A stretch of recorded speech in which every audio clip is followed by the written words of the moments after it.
welcome to the Board of Selectmen's meeting for April 5th, 2016. First off, I want to remind everyone that the meeting is being recorded, and as we've done for the last number of years. Before we start our meeting, I'd like to take just a few minutes and take a moment of appreciation for our brave servicemen and servicewomen that are serving us around the world.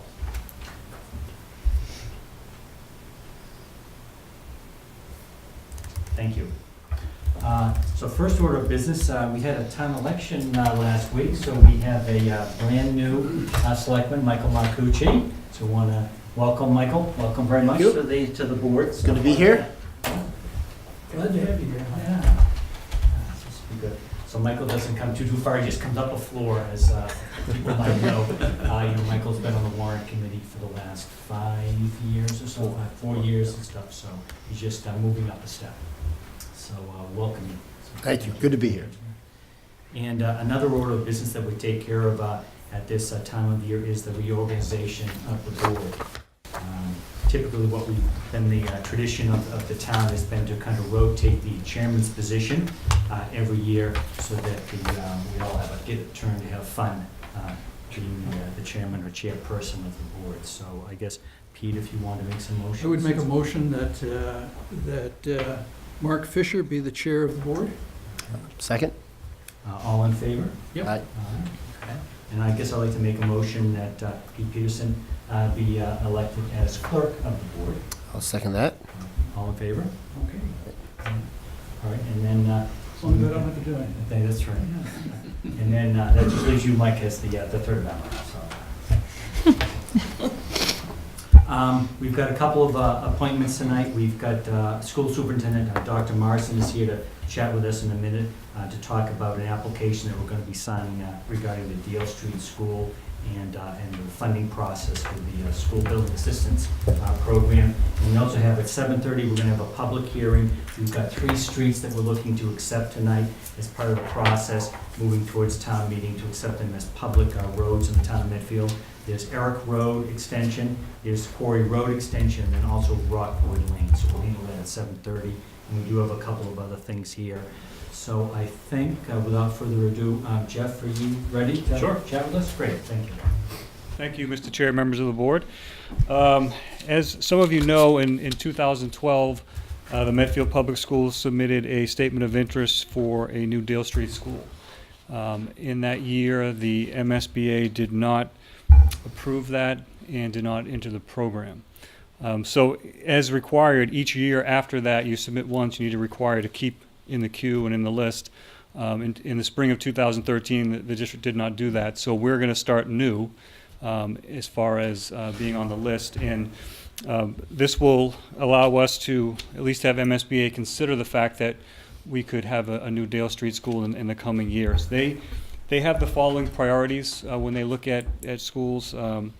They range from replacement and renovation of a building that's structurally unsound all the way to transition from court-ordered approved racial balance of schools and everywhere in between that. And they do that in order of priority. We're going to submit our statement of interest for replacement, renovation, modernization of school facilities, and replacement and addition of obsolete buildings in order to provide a full range of programs consistent with state and approved local requirements. So that is a little bit lower on the list than, of course, the others, which are elimination of severe overcrowding, prevention of loss of accreditation, prevention of severe overcrowding because of increased enrollments, which we don't have at this time. So I think there are many other districts and many other schools above us right now. By submitting the statement of interest, you are not committed to anything. This is simply just the MSBA wants to make sure that the school department and the town are having the conversation, and that in years past and prior to MSBA that schools would go forward and the towns would be surprised. So we certainly don't want that in the Commonwealth anymore. So it's really just making sure everyone's on board for this. So we would submit this on Friday and wait to hear back from MSBA, very similar to what you approved in 2012 and then what you approved when I was here in 2014 for the Wheelock boiler. So very similar to that. I had given Mr. Sullivan the actual motion that they require, but I'd be happy to answer any questions that you have on that. Looking at what my colleagues have been telling me in terms of being in the queue for this, we're looking at years out right now. I don't think that this, a few years out.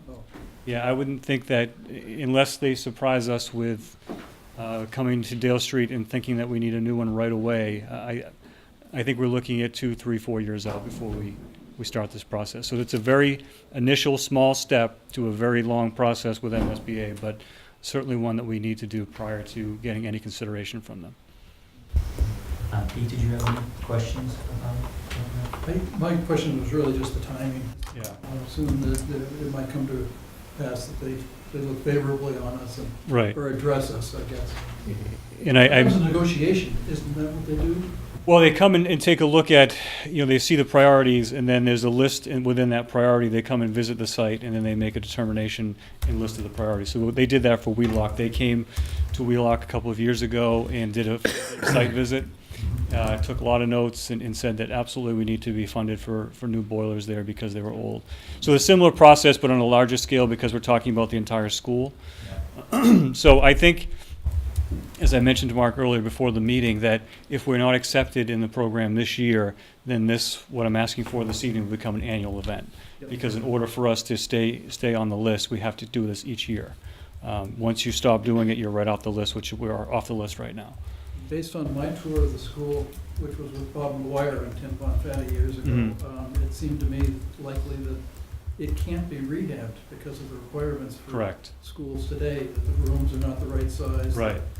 And it's just not economically feasible to renovate it as a school. Correct. And so really what we're looking for as a town is a new school.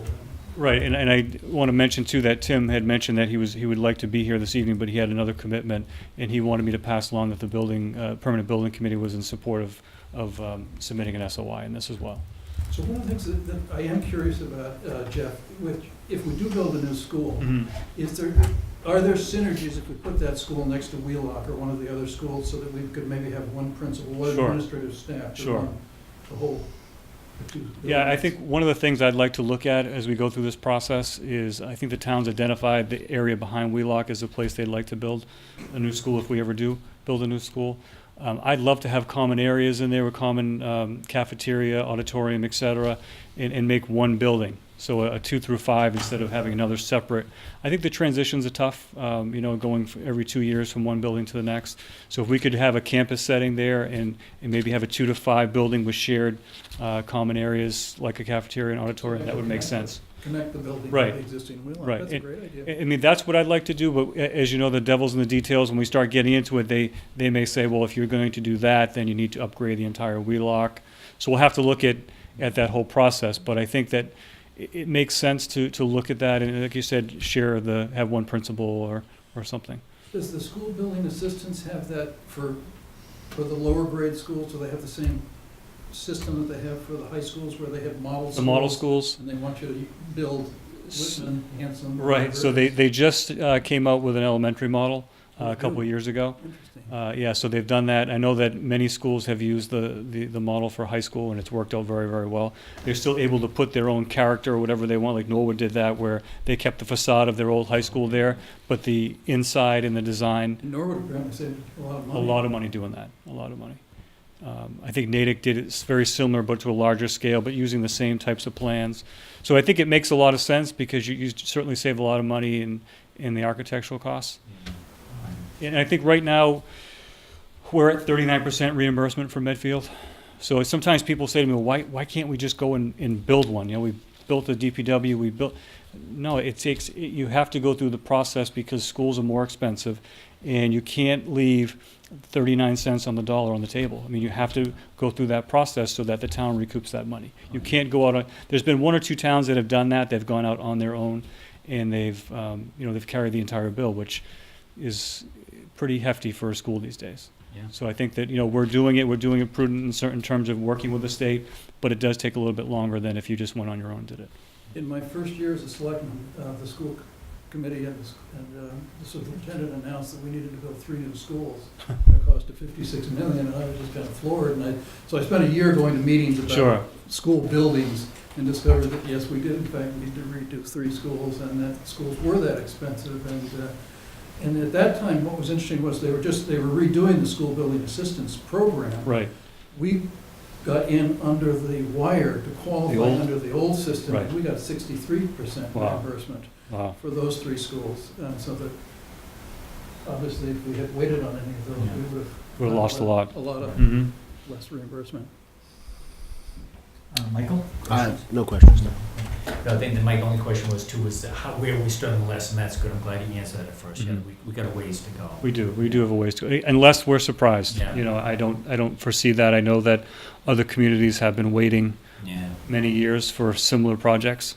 Yeah. So I think that we're looking at multiple years out. So did you guys have to fill out like a long application? I thought we saw one when you guys. So it's got a dealt through 28, before, yeah. 28-page application that we're still fine tuning. That's why I don't have a copy in front of you right now. It'll be uploaded on Friday morning. Yeah. I know. But, you know, very similar to what was done in 2012, just updated with additional figures and things that we've done since then. A lot of work.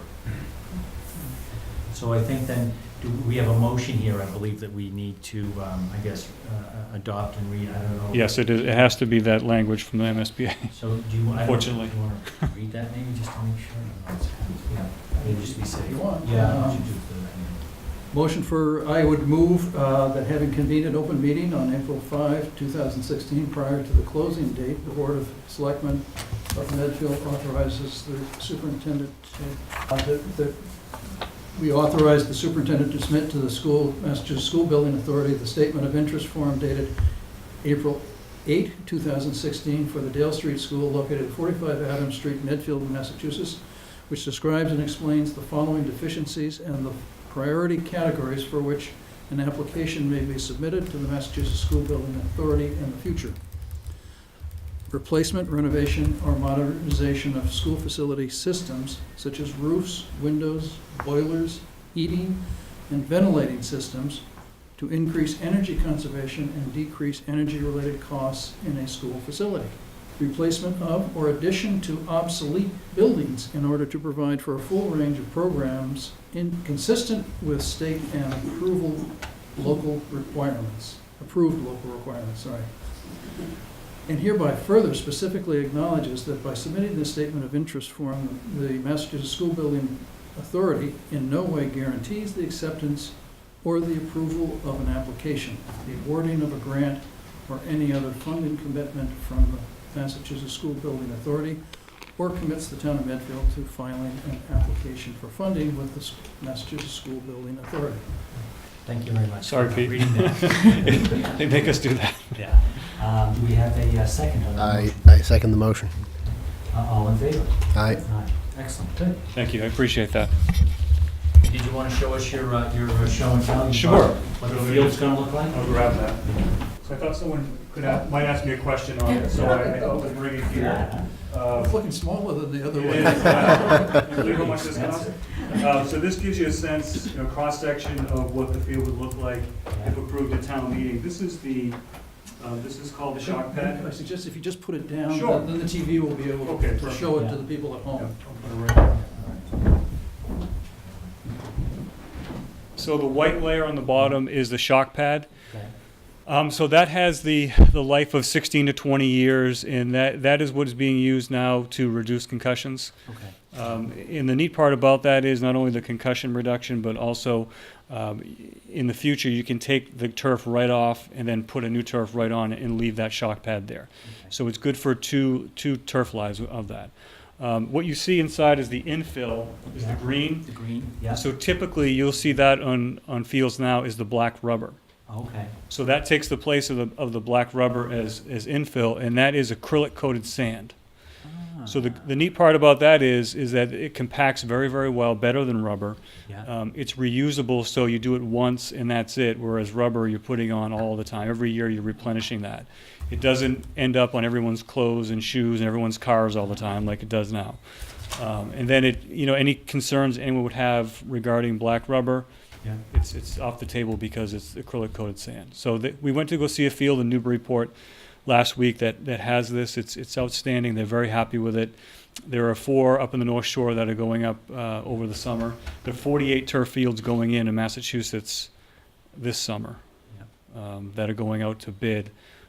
So hopefully the community will support us with this, and we think that it's a great opportunity for our kids, and certainly something that is used a heck of a lot with our community, not just our school, but youth groups and adult leagues as well. But yeah, it's really a neat product. Could you feel the difference when you were walking on it and stuff like Absolutely. that? Yeah, you really can. So just to give you a sense, the whole GMAX piece, so that's the testing they do for concussions. Yeah. That has a guaranteed GMAX of 105 to 120 for the life of the turf. Our GMAX right now is about 180. Natural grass is about 190, 200. So it's without, I mean, certainly the wear and tear, you can't sustain the use that we get with natural grass. You need to have synthetic turf in this town from what we do. But that is, that's state of the art, and that's what all of the colleges and pros are going to this model here. And I always say that we were the first around to have synthetic turf. No one had it 12 years ago when we had it. So now hopefully we'll be on the cutting edge again and get the new generated next generation turf, which lasts longer. I mean, that turf there will last 12, 13 years at that current state. It won't break down as much as the current turf. So. And then the white stuff is good for 20 years, did you say? 16 to 20 years, yes. So that you can go through 2 iterations of the agreement. Absolutely. Absolutely. And actually what you can do with the infill is that you vacuum, they have these huge vacuums that vacuum it up, put it in sacks, and then you put the turf down, then you replenish and put that in there. The other thing too is that's coated with a microband too, so it certainly is cleaner than the rubber as well. Thanks. Okay, thanks. So Appreciate Mike, it. I'm sorry, Jeff, is this the $1.4 million version then? Because I know that in the sheet that you gave us originally, there were different options. Yes, so that's going to be the option that we're bidding out, and it'll be a deduct if it comes in higher. We're feeling right now that it's a pretty competitive market. There's some big... Hopefully we don't know, I guess. Right, so we'll know we're going to open bids on April 20th. So we'll have a hard number for town meeting. Okay. Yeah, it won't be a guesstimate at town meeting. It'll be exactly what we need. So we're hoping it's going to be under the 1.4. And can you just maybe explain to people why this existing turf field has to be replaced? Sure. So it's about 12 years old and had a lifespan of 10 years. So we've gotten 2 years out of it, and with those 2 years, we've done a lot of maintenance and repairs. So we've had a company come in, and there's depressions all over the field right now just from the drainage issues. So they've come in, slip the turf, refill the drainage, seal that back up. We've had to replace huge parts of the turf because they're completely worn down. I think I put it out on my blog, but when you get a hard rain and the water starts flowing towards the snack shack, it just picks up all the fibers, and when the rain stops, there's just a pile of fibers there because they've totally deteriorated. Yeah, there's just not much there. The last couple of years when we paint the M on the center of the turf, it's from up above, it looks pretty good for a couple of games, but as you get closer, because the fibers are gone, it's almost painted on the black crumb rubber, so it just disappears. I mean, it served the community really, really well. I mean, it really has, and served thousands of kids. It's just time. Because I guess before that was put in, that the grass field could only be used very sporadically, very few times a year. Right. And if you use the grass field after it rains or during the rain, which sometimes you're not going to cancel a game if it's raining, it ruins the entire field. So right now we have 18 high school teams that play on the turf. We have youth soccer, youth lacrosse, the high school marching band, adult leagues, physical education for middle school, high school, and then the community that use the track, because the track is part of it as well. They'll redo the track as part of this whole project. So it certainly gets a lot of use. There's no question about it. Back when I was a soccer coach for my daughter's team, it was probably when she was like in 3rd or 4th grade, through a computer mix-up, we got assigned to the high school turf field. Mm-hmm. And I would show up there and I'd think, well, there were no soccer goals. And so we just created them out of lacrosse goals and things. And, we made do. And then at one point, the man who runs the soccer program in Medfield called me on the phone and asked me where I was. And I said, well, I'm at turf field at high school. He said, what are you doing there? And 3rd graders must have loved being on that field. It was special. It all really rolls nicely. It just keeps going. Right. And the neat thing about this is that it plays well for field hockey, for soccer. It's this particular turf, so it's good for everything. It's not just something that you're going to use and say it's a football field. No, it's truly a multi-purpose field that all sports can play on. Mm-hmm. and play at a high level. In an effort to keep the cost down, Jeff's been talking to Bobby Kennedy, and they are going to work with the highway department to do some of the work down there, hauling away the materials, so. Right. Mike and I had met on that, and I met with Bobby a couple weeks ago, and that was something that could certainly save us some money in this project, where they would take the material that's currently there, and they would truck, the demolition happens, and they will truck it out for us. So that would be a substantial savings for the district and for the town. And this strikes me as one of those expenses where we know it's gonna last 10 or 12 years, that we really should be planning ahead on our, this is one of those items that I would plug in on that capital plan that we're gonna craft this coming year. The fact that in 12 years, we're gonna have another, whatever it is, another million and a half. just Right. to- You may not have to wait that long. When this proposal was originally submitted, they wanted to do 2 fields. The other field is the practice field behind them, what's now the middle school. That was even going to be more expensive. It was, 'cause it's larger. Because, yeah. It's 90,000 square feet behind there, so it's going to be even more money.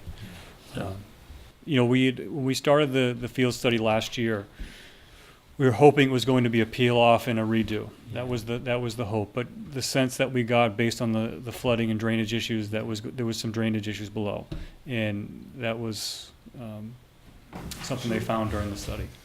My So- understanding is that it's a very wet site. That It is. It's sort of a marginal site for a field to begin with. And is the work that's gonna be done then, is that gonna correct the wetness or the drainage issues? It is. So Okay, good. they're putting in they're putting in 3 separate drainage systems. There'll be one around the perimeter, and also a really good design, which I should have brought the plans with me this evening, that show how the drainage, right now it's a traditional drainage that they would have done 12 years ago, but the modern drainage systems are really, really doing a wonderful job. And they know the issues around that area. They've met with conservation, et cetera, and they know that issue. So just to give you a sense of what the piping looks like, we have 8-inch diameter pipe under there now. This new field would call for 18-inch diameter with perforated tops. It's really going to move water out of there. So it's really a huge improvement for the drainage piece. One thing to keep in mind in terms of drainage is, I know there's been some talk about putting a sidewalk up Main Street from Pound to Shaw's, and all the water that would be trapped there goes through the same, ends up basically in the same drainage system. And that's why the drainage study that the Norfolk County engineers are going to do for us is critical to the design of that, because you don't want to trap water on Main Street and have it freeze up like yesterday, so. So the other very interesting thing that I heard you say is that the G-max forces, which I don't know anything about those, but I understand, as I understood what you said, the lower the G-max force, the safer it is, basically. Correct. And so that you said that this is substantially safer than grass. Right. field then. So Right. that's interesting safety Right. aspect of doing this as well. Yeah, it's really a needed project in town, and certainly for our kids. And that was the biggest concern that we have in the current field, and that's why we've had Field Turf come in the last couple of years to do some of this maintenance, because we were concerned on the safety issues. Yeah. Although you said that the G-max force at the turf now is still below what grass would be. It is, but it's high, Yeah. Yeah, it's So high. this will be a lot lower, yeah. So- absolutely, and for a longer period of time. Yeah. So, safe for the kids, good. Thanks for stopping by. Okay, thank you, I appreciate it, thanks for the opportunity. Thank you. We do have the public hearing at 7:30, but maybe we can squeeze something else in. We've got, I think Lisa Inman's here, and with her daughter and stuff, and she wanted to talk to us a little bit about Donate Life Month and stuff. And but if you will come to the podium and say a few words, and it would be great. Hello, I'm Liz Sandeman. I'm a resident of Medfield, and I volunteer at the New England Organ Bank. The reason I volunteer is my sister T was diagnosed with a rare lung disease, and she had no past medical history. It just came out of the blue. She was put on the waiting list for an organ, for a lung, and she was on it for 2 years, and she died waiting. There aren't enough organs available. Not enough people are registered. And in America, of all the people that die in America, only 1% die in circumstances that would allow them to become donors, potential donors. So that pool is very small. So we really want to increase awareness, dispel myths, and get people to register and talk about it with the families. So if that day comes that the doctors ask you the question about one of your loved ones, you've had the discussion and you know what your family's wishes would be, rather than have to make them on the spot. So April is National Donate Life Month. So organ banks, procurement facilities all around the country ask town halls and buildings if they will display a Donate Life flag, whether it be on the flagpole or hung up inside, which we're going to be able to do in Medfield. I'm very excited about that. I would love to be able to dispel myths. For example, medical conditions, that there aren't any that bar you from registering. Doesn't mean that you will be a donor if you're in that 1%. That's up to the doctors, the transplant doctors. Age, you can be as old as you want. A lot of people think I've had cancer, and my doctor has said I can't be on the list because I've had cancer. That's wrong. It's wrong. You don't know when you're going to die. You don't know what medical advances are going to be. Another thing, people think, well, if I go into the emergency room, I'll just be put to the side if they know I'm a donor. No, doctors in the emergency room are there to save your life. The transplant doctors don't get involved until there is no chance of you surviving. And you need to be brain dead, which is very different from being in a coma or a vegetative state. Religions. Most major religions accept organ donation and are fully supportive of it. So age, medical, and religion. That's some of the major myths surrounding. At 16, my twins have just turned 16, so when they went to get their permits, they can check the box. And I do actually go around to driving schools and talk to classes of student drivers. They must be fraternal twins, they don't look alike. No, one's studying but when we do a lot of raising awareness, so we wear T-shirts that say organ donors save lives, and we all wear them, and we do 5Ks or half marathons or stair climbs in Boston. So it's a family thing, because obviously they loved their aunt very much as well. So I'm very excited to present you all with the Donate Life flag for the month of... Your picture taken.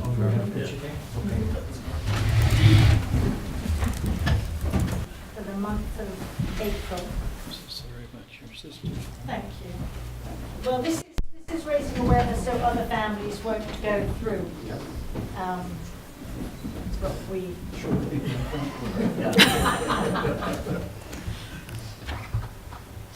So I'm not quite sure where it will be displayed, but I'm very excited to have it displayed. Thank you. And can I just say one more thing? I just would like to ask the people, if you or a loved one needed an organ transplant to save your life or to dramatically change it for the better, would you accept one? And 90% or even higher of the population say, yes, I would take one. But if you ask people, would you register? Not that percentage say yes, it's a lot lower. So I'd like to get people thinking, if they would take one, then perhaps they should be willing, in my opinion, to be on the register. So, thank you. I have a quick question. Yes. Is live organ donation handled by the same registry, or is that a different procedure? Yes, you can, if you want to find out. Another of my sisters donated a kidney to one of her friends. This is back in England. But yes, if you wanted to be a kidney donor or perhaps part of a liver, you can call the New England Organ Bank and they will put you in touch with the right people. So my question is, I remember years ago that I had on my driver's license that I was an organ donor, but I don't see that any longer. Is that, they still do that or not? You have it now. You have a little red heart. You need to Check it. re-register every time you go back and get a new license. And you can, is it on there? Yep, Perfect. lower right. Yep. If you've got a little red heart, then you're on the register. 3 for 3. All right. If you're unsure, you can just go onto the Yeah, I thought they website. just discontinued doing it. That's great to know. Yep. So that's wonderful. I'm very happy. Well, I think we need to take a vote to declare the month of April as Donate Light Month, and then we have a proclamation here that we want to vote, and then give to you also. So Okay. if you'd like to make a motion? I would move that we declare April Donate Life Month in Medfield. Second? All in favor? Aye. Yep. Excellent. We've got this for you. Great. Oh, Thank you very much. you present it to them. Sure, yeah. I didn't know if you were going to read it Yeah. out.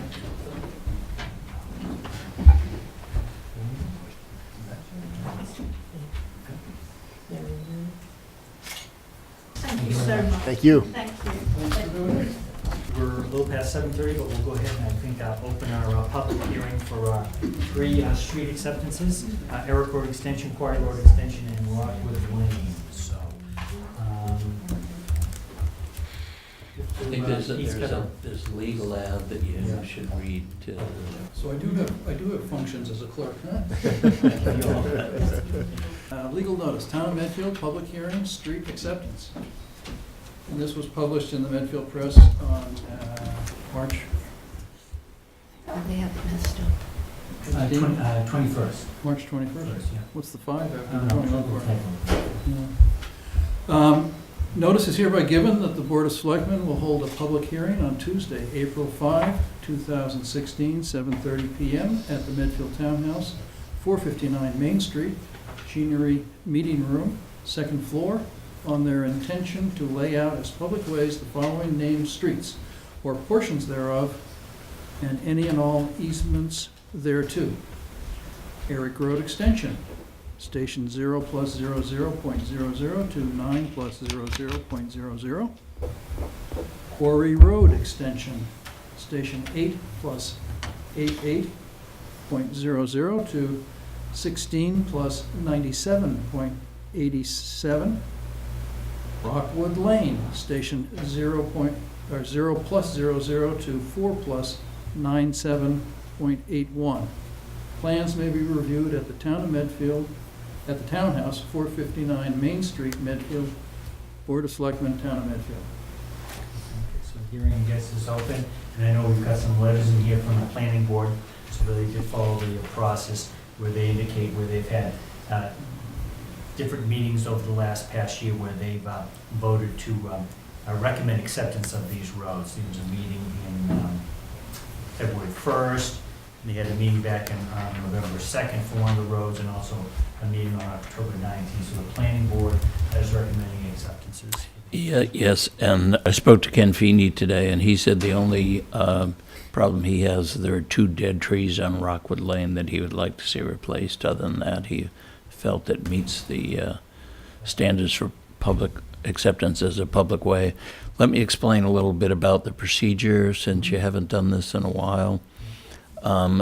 In Medfield, the Board of Selectmen are also the Board of Survey, and it is your responsibility as such to lay out the exterior street lines for any public way that's accepted, and any easements that are associated with. And in these cases, there are drainage easements for drain lines, but also for drainage basins. There are also pedestrian easements for connecting trail links, particularly on Scott Caldwell's, the Quarry and Erik Road. Yeah. And so what you are doing is laying out the dimensions of the road. You will then sign that plan. The plan has to be on file in the town clerk's office 10 days prior to town meeting. Okay. The town meeting then, and there's an article on the warrant, to accept the streets. They give you the authority to accept them as public ways, and they give you the authority to acquire such rights, titles, and easements as necessary, including eminent domain. Now, the eminent domain sometimes scares people when they get a notice that the town has taken property by eminent domain, and the planning board has tried to square that away lately, because what it meant was the area within the roadway. And sometimes it goes a little bit wider. It might be 5 or 8 feet beyond the roadway, depending on the layout. Layouts are usually, in residential subdivisions, they're usually 40 feet. The roadway is probably 24 feet. So you have an area on either side of a grassy area that also belongs to the town, and that's frequently used to put utilities or other sorts of things in there, but it is not your front yard, basically, other than that area. Because you are given the authority to do eminent domain taking, and frequently that's to clear title, but that requires a 2/3 vote at town meeting, because any eminent domain taking can only be done by a 2/3 vote of the town meeting. So that's basically it. The plans are over there. They're acceptance plans, and there's also plans that show the vertical and horizontal layout of the street. And you have to sign those, and that's what we file in the town clerk's office. So, Do we have to, I guess we'll just check here to see if there's any comments, I guess, from the public and stuff. Does anyone have any issues with Yes. these roads? So, hi, I'm Elizabeth McKaylee, and I live on Quarry Road, and one of the reasons we moved into the neighborhood is because it is a nice, quiet neighborhood, and kids can ride their bikes, and you don't have as many cars coming through. So I guess my question to you is, I assume you're talking about where that gate is, correct? Is that where the police gate is? Is that, or is that not? that's Where? there's a planning board decision that's not to be opened. It's only to be used as emergency access if in case an ambulance or a So fire which truck. area are you speaking about? We're talking about the whole road, actually. So what we're doing is we're looking to accept that Erik Rd Extension that goes down to the cul-de-sac. Yeah, that's right, Yeah, okay. So that it'll become a public way, so then the town will plow the road, maintain the road Okay. in perpetuity. So it has nothing to do with that, okay, because I was misunderstanding. I thought it had to So the do town will with, take responsibility of maintaining that road for the rest of its life. That's kind of what this step is. We're gonna take over control from the developer. You can take a look at the plan and see what the plan shows on that. okay. Because they're already built. I mean, the They're roads already are there. Yeah, there. it's- All yeah. built and stuff like that, yeah. And that right of way is in there that leads up to that gate. the Right, like we had an emergency issue last year because it wasn't being plowed. Scott was, he was plowing it, but then there was some issues with some other things, and then he thought the town was gonna be plowing it, and so I understand that. So that gate, so I was understanding, I guess. I thought that gate was going to be opened, and that was gonna be a public way. No, Then I was, no. okay, perfect, okay. Then I was like, well, because then is there gonna be a stop sign? Is there gonna be, because I could That's just, not changing. Yeah, that's not changing. okay, okay. I did advocate for that. I think it should be opened, and I don't think you'd get nearly the traffic you think you would, but the decision was made not to open it. And Okay. the police chief, public works director, fire chief, myself, all advocated for that road to be open as a safety measure, Right, and it was not. And we've been through these before. It's a shame. It really should be open. right, okay. Is that good? Yeah, that's clear. Thank you. Anyone else have any comments? No other comments or anything? I did have a question. So are we technically taking the roads by eminent domain, or are we just being authorized to do that in the future if we wanted to? You're just being authorized to do it. The town meeting will authorize the selectmen to take by eminent domain. And Then we'll have to come back and do it again afterwards? you will have to go back and record the plan for filing it. It has to be recorded at the registry, yeah. Generally, we don't, the only reason for taking by eminent domain is to clear title. Otherwise, there can be a shadow on the title 40 years from now, but if you take it by eminent domain, it clears the title. Title to the road. Title to the road, to the layout. The layout goes somewhat beyond the roadway. It'll involve some of the grass area on either side of the roadway, but yeah, basically, yeah. So do we need to take a vote tonight To lay the street out. lay the street out? I So think that's there's what a we're copy of the vote there that you can doing. make, get one. Has it there? Short of the school building assistants. So you get a lot of practice tonight. Much shorter.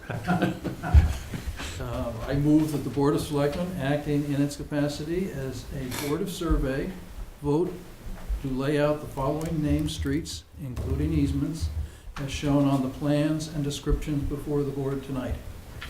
Rockwood Road from Station 0+00 to Station 4+97.81. Quarry Road from Station 8.88.09 to Station 16+97.87. Erik Road from Station 0+00.00 to Station 9+00.00. Need a second on that? Second? All in favor? Aye. Yes. And by the way, a station is 100 feet. Ah, So station 0 to station 10.8 would be 1,080 feet. So, okay. if you want to take a look at the plan, I can show you the plan in here. We need to take a motion to close the hearing. We're supposed to sign I would guess maybe we would, yeah, before we go. Yeah, usually you sign them at the end. Oh, great. I guess, would you like to make a motion? I would move to close the hearing. Second? All in favor? Yes. All right, under old business, we've got a vote to approve our meeting minutes from March 15th and March 22nd. Anyone have any comments? I had some amendments that I sent along to Evelyn and back to you and Richard. All right. I didn't get them. Oh, I'll send them again. Okay. Sorry. Any other comments tonight? I'm fine with them. Just kind of. I'll take your word for it. I wasn't here. The changes were with respect to recording things that I had said. All right. So Pete, you want to make a motion? I would move that with the amendments, that the minutes from March 15 and 22nd be approved. A second? You have a second? Second. Okay. All in favor? Yes. Excellent, good. Under pending business, or I should say, slash old business, we've got the Bay Circuit Trail, about the relocation at the corner of the Hinkley property. It was on there. I don't know quite where we had left that. I know it was going to the State Hospital Committee to talk about that. I'm not sure if we brought that up. Oh, sorry. I can't speak for the committee, but I was at the meeting when they discussed it. Please tell you what they discussed. Yeah. So they saw a couple of presentations from the people who want to move the trail, and the committee voted that it was acceptable with the understanding that should the potential for future use of the Hinkley property or the Ice House Road area require it, that it would be moved again, so that it wasn't, a permanent relocation, or might not be a permanent Yeah, relocation. okay. Pete, did you have any thoughts on that? My recollection was that Mark Terrell had suggested to us that the whole thing should go to, what was he saying? Oh, because parts of the trail go over lands that aren't controlled by the selectmen. And so I thought that he was suggesting to the Bay Circuit Trail people that they lay it out through the whole town and then take it to the meeting, I think is what he suggested. But I don't know. Yeah, I can't remember now, because we've had a lot of conversations about that. I know it's been going on, so maybe we can, Maybe we But the could just- committee's not holding it up. no, yeah. Do you remember, Mike, whether the Bay Circuit Trail status? My recollection was that Mark Sorrell said that it should go to town meeting. And that the different groups in town that control different parts of it, like it goes to the cemetery, it goes to the schools, that they should all sign off on it. I'm not always at full attention when Mark's talking, We don't remember either. It's Truth Night. but I will check with him and find out what his opinion Yeah, is. then maybe we'll circle back with him, because I had forgotten what we sort of agreed to do. Go ahead. My only question, the only part we're talking about here, though, is this one section. Yes, yeah. Yes. that's- We're not- You have a bigger issue with the whole trail through town, and I think that's what Mark was addressing. Right. This is kind of like a tiny little piece of it that I think could be resolved with what the committee agreed to Yeah. before you get to the whole Thank trail. The whole trail, yeah. I think the thing is, some towns have done it very informally. They've said, okay, this will be the trail, you can put signs up, mark it. Other towns have actually gone in and said, okay, we'll designate this as a trail area by voter town meeting. And we've never You're saying that- designated any of it via the Board of Selectmen or anybody. It was It's just, more it of was a just formal laid out. process, more formal Yes, process. yeah. Formal, yeah. So they just, this red line here of the current existing trail, they just did that on their own without town approval? Formal town approval, I think they probably checked with people. It's through town land, so Yeah. that's why, but, you know, it hasn't been voted on by the town meeting, yeah, so it could be taken away at any time if It it was wasn't a voted on problem. by the Selectmen either, it's just been, it was just laid out. Yeah, yeah. They did get permission from the Council on Aging to go behind their building. They to keep relocated it more around, rural. Yeah. And that's why they're looking for that little modification across the corner of the Hinkley land. Just to move to the dot, it's Right. on red right now, they're going to the yellow. Well, if it wasn't approved in the first place, why are they asking for permission to change something that wasn't approved the first It's a time around? courtesy, they don't want to do something, and the town owns the land, you know, so, as a land, you're being asked more as a landowner than as the selectman. Mhm. And I actually objected at the lab, when they first brought it up, I said you should run it through the hospital committee. Yeah, that's fine, and which they did, yes, they did. So they did. So, but maybe we just checking in with Mark and stuff to circle back, but, I mean, practical sense, it's getting used, you know, anyway, so it is what it is, and it's there, so.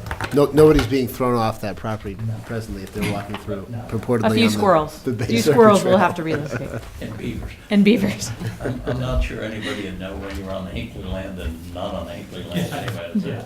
Yeah. I know, I do, yeah. Is there a mound there?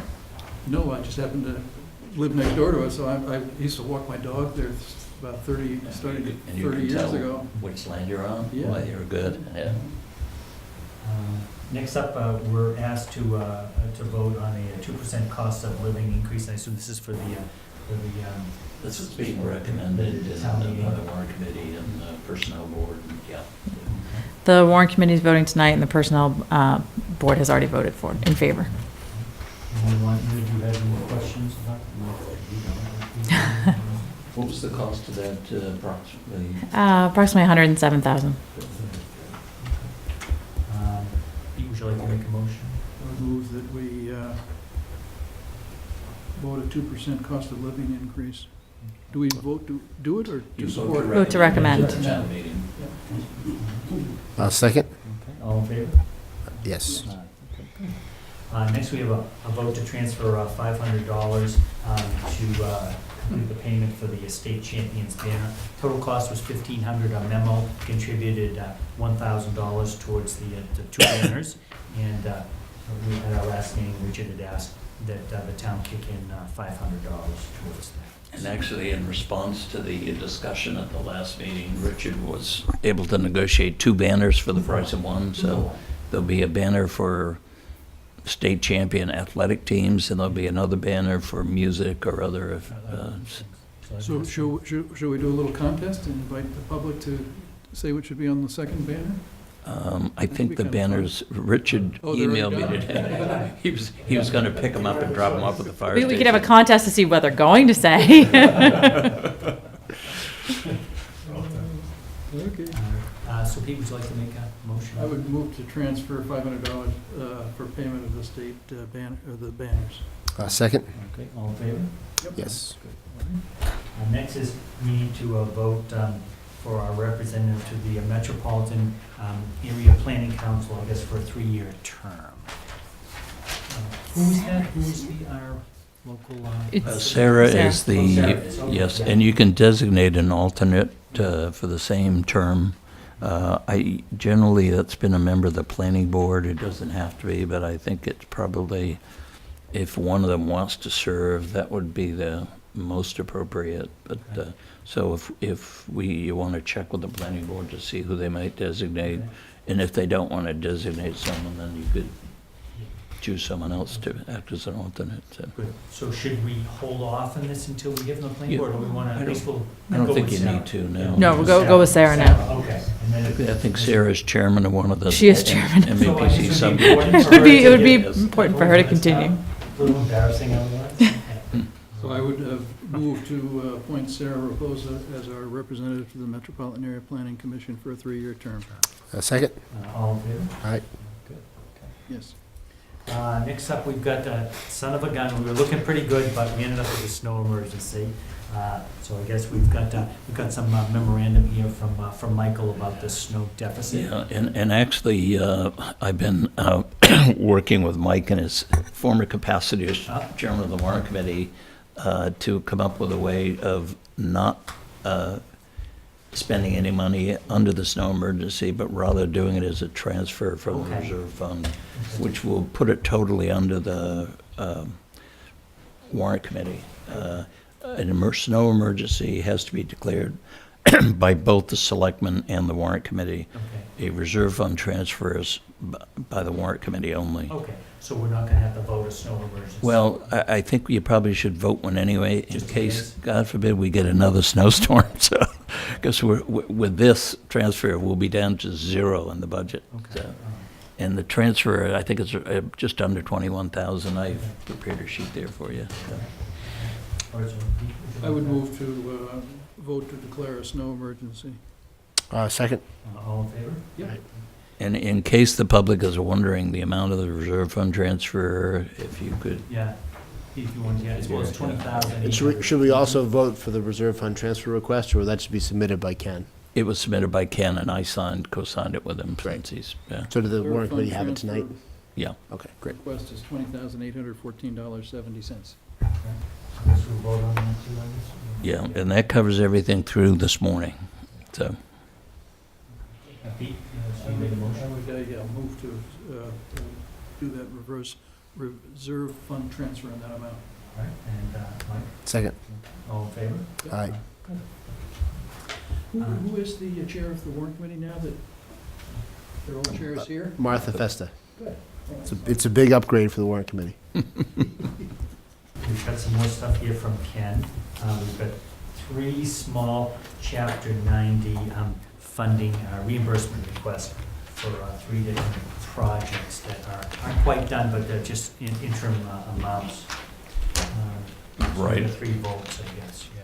Yeah, and those are very small reimbursements. I'm trying to prepare a sheet, I hope to have it ready for your next meeting, on exactly what we have expended and what's left yeah, available steps. under Chapter 90, because the next big project is North Street, which Ken has been working and hoping to get on the target for construction for 2019.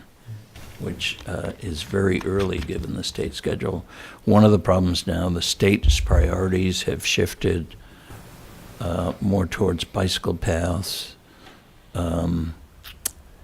safety, projects that connect to mass transit, all the things that we are not very strong in. And so if we can get we are on the list, and they met with the head of the Worcester region, of which we're a part of, and they said that they have it scheduled for 2019, but they want to, since we did the original design, some of the design standards have changed, and they want us to review it and incorporate a lot of those changes into the design. It's a very long process. It takes probably about 10 years to get it funded and on the list, but. From beginning to end, yeah. Yeah, so if we can get it on by 2019, that's practically record time, so. It's amazing, huh? The time frame of these things. So that's North Street that's scheduled for 2019? At this point, that's what I've been told, yes, yeah. And North Street from North Street from, line to where? it's from, they're including the culvert under the pond, under Meeting House Pond, Yep. And it will go from there up to a little bit beyond Pine. It will tie into where they've have widened it out Okay. beyond there. Yeah. Does it start at Towards 109 or Winter. does it start at the culvert? No, it starts at the culvert. Oh, okay. We've done the part at down below Downtown. early when we put sewers in, so. So do you think motions, I guess, for those three amounts? I would move that we vote to sign the Chapter 90 projects, Green Street, $5,494.10, North Meadows, Pine, and Winter, $1,862.08, North and Green Streets, in the amount of $4,445.97. Need a second? Second. All in favor? Are those all paving projects, Mike? The what? Paving projects, or what work was being done there? Yeah, Paying for- Paving, yeah, Paving. yeah. On the, for example, on the North Meadows Pine Winter, last year they did Pine and Winter, but they weren't able to get North Meadows Road done, so that's still scheduled to be done out of this. Yeah, and they're all, there were several equipment projects that were approved by the selectmen last year, and that will be on the list too. Those have all been purchased. And there was also the other thing we've used it for was the construction of the salt shed at the town garage. All right, next up on the agenda, we've got is a review of the warrant articles and then just the selectmen assignments to each part. So, Yep. summary, microscopic printing, that's all right, that's all right, it's on one page. It's easy this year. You got the former chairman of the warrant committee. You can assign everything to him. It starts with a layup for me, it's good. It's good, it's easy, ease me in. This. Well, we've been through a lot of them, quite a few, a bit and stuff like that, so maybe we'll just kind of, Michael, you can kind of walk us through and just. Sure. Town elections, we already know is over and done with. The town report, Evelyn and Chris are still working, trying to get that out to the printer. Tomorrow, I believe they're scheduled for. That's the scheduled pickup date. Yes. Picking it up tomorrow, yeah.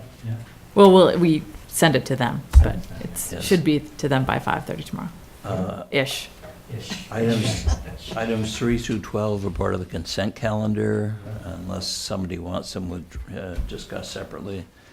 Item 13, that's 2 bills, prior bills for medical bills for the police department.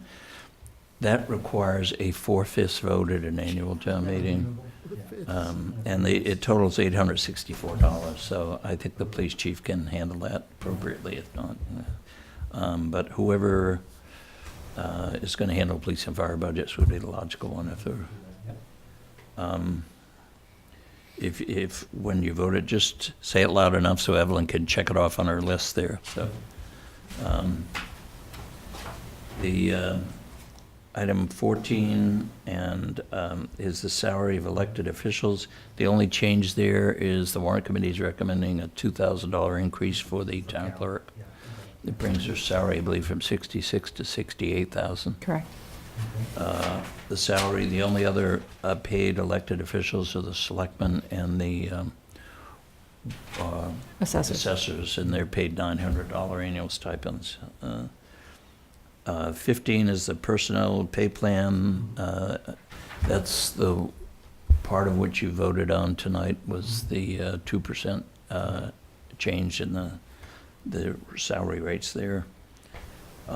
The operating budgets, you have a copy, and when we get through, we can go through those if you want to assign those, however you want to do it, but this sheet's right here. Capital budget, Article 17, I don't know who, I know, were you on the, Mark's on the Yeah, committee. so I'll do that, yeah, I'm on the capital budget. you're on the capital budget, okay, so you can take that one. Yep. New ambulance for the fire department, did either one of you have the police or fire budgets this year, or did you do collective bargaining? No, not really, yeah. Probably the fire chief and I can cover that one if you need to. Funds for the capital plan, That's fine, I can handle that, it's just tied into the capital budget. Yeah, that request originally started out as 100,000. It's been reduced to 50,000, and there'll be 30,000 from a state grant. That's right, yeah. So it'll be a total of 80,000, but the appropriation request at town meeting will be for 50. And the 80's enough to get it done? That's my understanding, yeah. You've got prices on it. Some initial quotes came in around $80,000. Perfect. Townwide master plan. The warrant committee has reduced that request. Their recommendation is for 10,000. I mean, I can speak to our rationale on that, which is mine as well. I think the thought was that given the ongoing hospital process, given the burden on town employees of doing that if we're going to start this townwide master planning process, we ought to have somebody who's being paid to do some of the legwork, some of the background work for what we would think to be some sort of small steering committee that would be responsible for more or less laying out the master planning process. And that their job wouldn't be to develop the master plan, but would be to really over the course of the summer and early fall, but to assess where we are in plans in the town, because I think our sense of it on the warrant committee was that, and mine personally, that there's a lot of planning that's been done, and there are a lot of plans that have been in process over the years that may fit into one of the 9 categories of townwide master plans, but that no one has really yet, because there hasn't been occasion to do, pulled that all together. And so the idea would be this small steering committee with the assistance of the consultant for the $10,000 to do that background work, figure out what's required, figure out where we are, and then come back to the selectmen in September with a plan for what we're going to do. Here's what we need to do. Here's the professional assistance that we'll need in the future. And then if you end up needing more significant consulting help to complete it, you'd be coming back to town meeting next year for that. This way, you'd sort of be able to continue with the master planning process on the hospital without having concurrent hearings and concurrent public meetings, because there's a fair amount of public participation required in the master planning process. Originally, we talked about cutting it down to nothing. We got some public comment on that, including from Bill Massaro after the warrant hearing, and we talked about it and realized that if you really wanted to push this ahead, it wasn't fair to ask Sarah and Christine and Mike, in addition to your stuff, to spend a lot of time on this master planning work this summer, but you could get a consultant for $10,000. It could be a lawyer, it could be a retired town planner. It wouldn't have to be sort of a capital C, capital S consulting firm, but somebody to do a lot of the work, some of which may be helpful in dealing with the mechanics around whatever happens with the Medfield State Hospital master plan, the incorporation into the existing town master plan. $10,000 a number it would not require after July 1st, or RFP, I believe, because under the Municipal Modernization Act, I think that's a $25,000 cutoff. And so if we did decide to appoint that committee, the sort of steering committee to do that, they could retain somebody to do that work. And so that was the rationale on the $10,000. To get that process started, but we thought it would be more responsible overall just to plan out and scope out the planning process first, and then have a defined series of steps we'll take over 18 months to actually complete the master plan and for the whole town. So that's the rationale in the 10,000. It's good because it keeps it going, which is important, Pete, so we can at least actually take a step forward, which I know you've been advocating for quite a while. So Probably we could find out what we already have, what we don't have, and fill in the gaps. And, Right, you know. because it seemed like as we were doing some digging around this, there were different plans around that different boards had developed and that are in process and that look a lot like the kinds of plans that would have to be developed. And I think the steering committee could also identify and get input from other folks as to what else should be in the master plan. So I know, Mike, you've mentioned we should have a financial master plan. I think that's something that certainly the warrant committee would be in favor of, and I would be in favor of as part of it. So I'd be happy to speak to this and the rationale for the number and all that. Okay, the school multipurpose field. Who wants to take that? I can do that. I don't mind. Want to do that? Okay. Public safety bond premiums and are 22 and 23. It's probably Georgia or myself are the best position to discuss that, so why don't you just put us down for that? there's any technical issues with that, yeah, exactly. The soda photovoltaic, you've got Andrew, you got the Energy Committee, Yep. so probably, Andrew, what do you? yeah. And if one of you, if anyone asks for selectmen's opinion, who would you want to speak? Pete, you've been going to the Energy Committee with that. Yeah. Now, I had heard in one of our meetings that plans might have changed, and is this still going ahead, this photovoltaic? No, it's not at the moment, yeah, because of the change on the state level.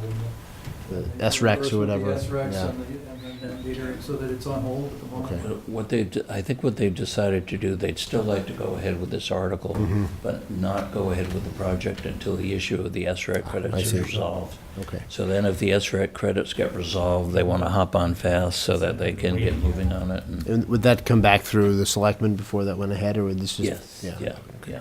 They'd have to go out to bid and get bid prices Okay. and design and everything, so. It's interesting, because it's become a big political issue on the state level, and obviously they're not all in agreement. Mhm. Well, I think the utilities are starting to put a lot of pressure on the Pressure, yeah. legislatures, a lot of lobbying to stop. Because the cost of these things really get passed through to all the ratepayers Yes. as Mhm. ultimately. And it is, as you see on your bills anyway, there are those surcharges for the different things. So. Right. Well, there's been a really dramatic, in the last 4 or 5 years, decrease in the cost of solar panels, too. Right, yeah. They're becoming much more, particularly Yep. purchased from China. They've gotten It's so been much more more- efficient in the manufacturing of it, it's so Yeah. much cheaper now, so I'm sure there's more pressure Cut on on some of utilities. these things, yeah, Right. yeah. Okay, so does anyone want to take that, or do you want to leave that up to the Energy Committee and Andrew? Pete can do it. Pete, yeah, that's right, Pete, you can take it, okay. Okay, the sewer betterment paid in advance, that's kind of routine, it's a good explanation, and it just goes for every year, but I can take that one if you need it. Appropriate funds, the OPEB trust, I am a trustee, along with Gus Murby and Peter Moran. Peter Moran and Georgia and Joy. But I know you've been through, you've had a couple of the audits now, the actuarial studies, and we know what the underfunded liability, so if anybody wants to talk to that, I'll answer questions if I want. If they ask the selectman's opinion, who do you want to? Yeah, I mean, I'm happy to talk about that, and I've been involved with that for a while. Okay, South Street, West Street traffic improvements. So this one, I don't know if, after he left the board, Richard talked to either of you about this. So he was into the warrant committee on this about a week ago, and I think there's some question about whether we ought to go ahead with it, and whether the Board of Selectmen ought to go ahead with pursuing it. And he seemed to be deferring to our judgment, because in the traffic study that came back, I think there was, in the proposed revisions to the South Street and North and 27 intersection, I think the way they laid it out, I don't know if you remember from the traffic study, they proposed creating a second lane, a right turn lane, Yeah. that would require moving the sidewalk, might require easements and some land taking and some movement into some wetlands. Yeah. And so I think he had some question about whether the price was accurate for the project that it would be. And so I think that had only come in a day or so before he came to meet with the warrant committee. I know this is something he's advocated for. I know the warrant committee is unanimously opposed to this traffic light. So I'll leave it, I'll abstain from this vote, because I've already voted once with the warrant committee. But I think the view was that the study recommended a traffic light there, but as you read the study, there were both some questions about the accuracy of the data in the study that I had, based on some of the numbers that just seemed inaccurate in terms of the wait times and the counts. I mean, they said the average wait time to take a left at rush hour from South Street onto 27 was 20 minutes, and I don't think anyone waits 20 minutes at that street. And so I think there's some question about how they measured it. The second issue that I had with it was that if you look at the accident data that they had in the report, it's a very safe intersection, and it's safer by several orders of magnitude than your average unlighted intersection and your average lighted intersection. And so there hasn't been, the chief had said there hasn't been a lot of accidents there. So the reason to do it would be during that window in the afternoon when there is a backup.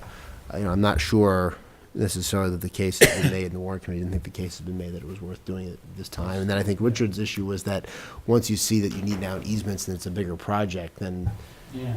Yeah. you need to know more about what the project is. And I think the police chief was, if you had to spend money, I think he would prefer to spend it on the West Street. But that's such a more dangerous intersection. I mean, that's where we have real accidents all the time. He also thinks he can get state money for West Street, given Yeah, he's how trying on how that many side. accidents they have there. So I don't think he's opposed to South Street and 27, but I think it's not a safety issue. No, There's just not a no. lot of accidents there. By the way, if you people want to take votes on any of these things at this point, I'm just assuming making assumptions here, but you probably should vote these articles, what your position is on them, so. So I guess for this one, I guess, for South Street and West Street, I mean, how do we feel about that? Do we agree with the warrant committee's recommendation? I guess I would at this point. I don't have enough information about, I hadn't heard what Mike was just saying about the data from the traffic study. When I looked at it very quickly, none of that jumped out at me. That we need to be doing the sidewalks, and so, Yeah. and if we were gonna do either of these, it strikes me that you'd wanna do the West Street one first because of the fact that people can get injured there. I think that's true. I have to agree with you too on that. Plus, And it's if we're gonna a get- tight year anyways. Right, We need money. and so if we're gonna get state money for the West Street one, then that would be the route that we should be looking to go. Yeah, yeah. So it's one of those things we just have to wait to see where we. So I guess this is the first one of any of the ones that we've come across that I would vote against. Yeah, okay. Right. I mean, I think because it was a selectman's article, it could formally be withdrawn if that's what you wanted to do. You withdraw the article instead of putting it to town meeting. Yeah, although I think the main advocate for it was Richard, so Yeah, so so I don't know whether one of you two want to speak on it if it comes up at town meeting. I'll be glad to speak, or you can, whatever you want to do. Yeah, go ahead. Park and Or Rec, we could just, as Mike says, we could just vote to withdraw it. Yeah. If we think that it should be. dismissal, yeah. Article 28 is the Park and Rec facility. They were asking for $100,000 for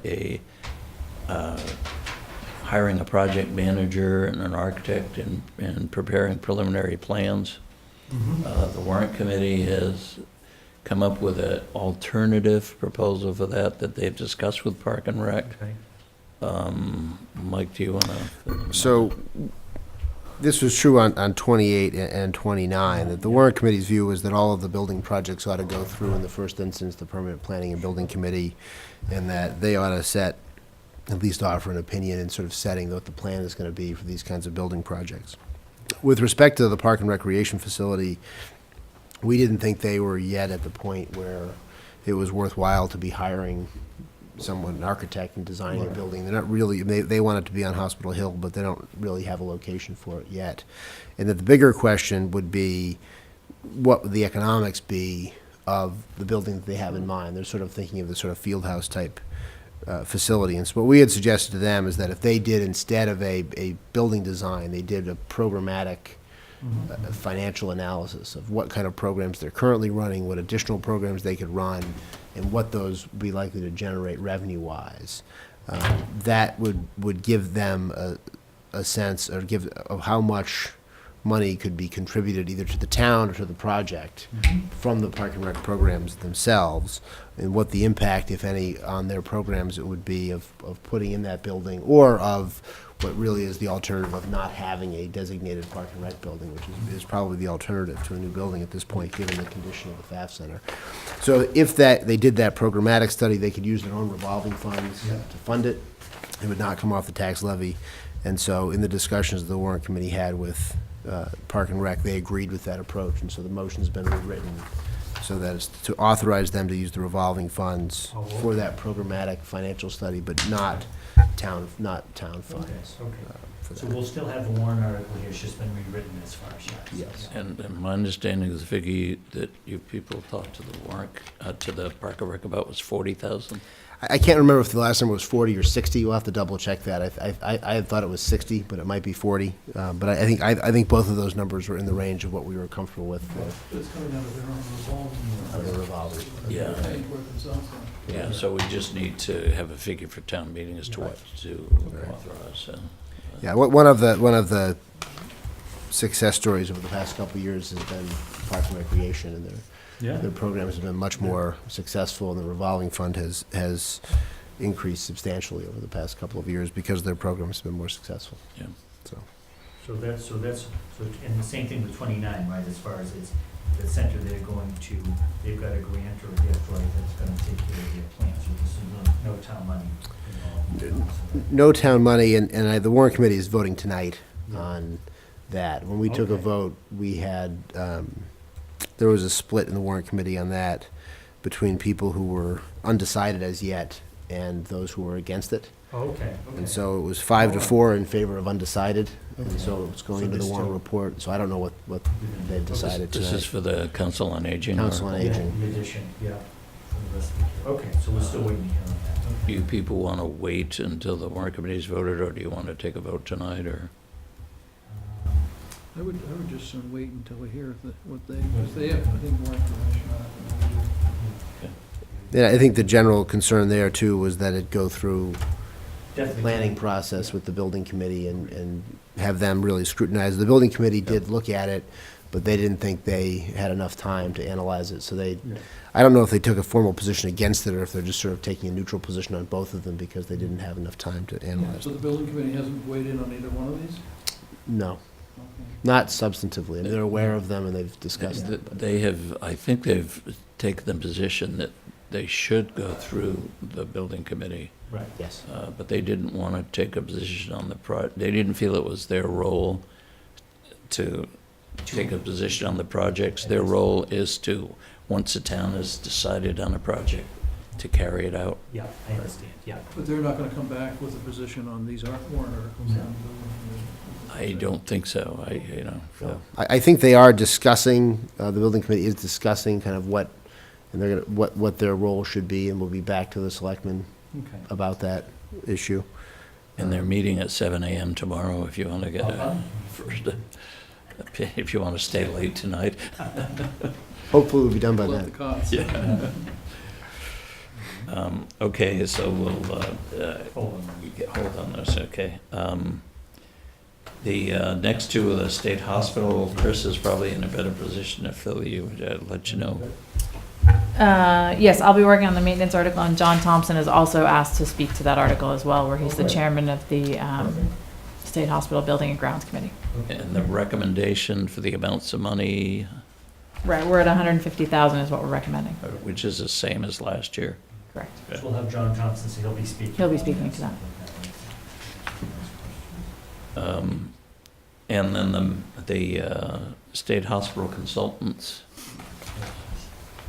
Just for That's- planning purposes. I would assume the State Hospital Committee will be speaking about that. Okay, so Steve, or someone will speak on that. But you've had discussions that the 50,000 Yes, the amount 50,000. would be sufficient to Correct. cover what they plan to do the next year, Mhm. combined with existing funds that they have. Correct.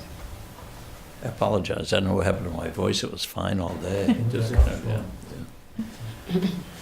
Okay, I think those are fairly routine. I Yeah. don't think you probably would have any problems on those, voting those. That's fine. I can do this next one about the cultural marketing Yeah. plan for the state hospital. Okay, yeah. There's been a slight change in the wording on that from Gene Minio, because initially the grants were supposed to be announced in April. Yeah. So by town meeting time, they would know whether they were getting a grant. Mhm. Because of the number of projects that have been submitted, they have changed their awarding date to, I think, May or June. Okay. So it'll be after the town meeting is over. Yeah. So they won't know at town meeting whether they've got the grant.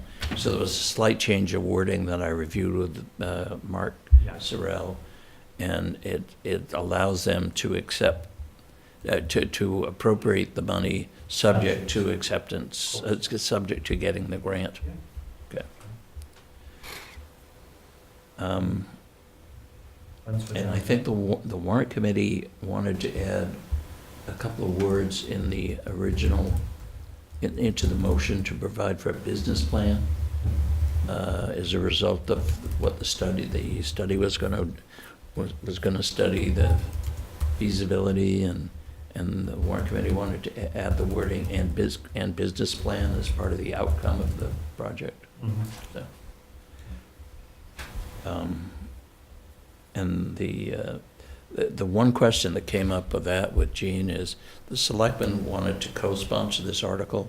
Yeah. And the natural co-sponsor would be the Medfield Cultural Council. Okay. But it isn't the Medfield Cultural Council that has been working on this project. It has been the Medfield Cultural Alliance, Okay. which is not a town group. Okay.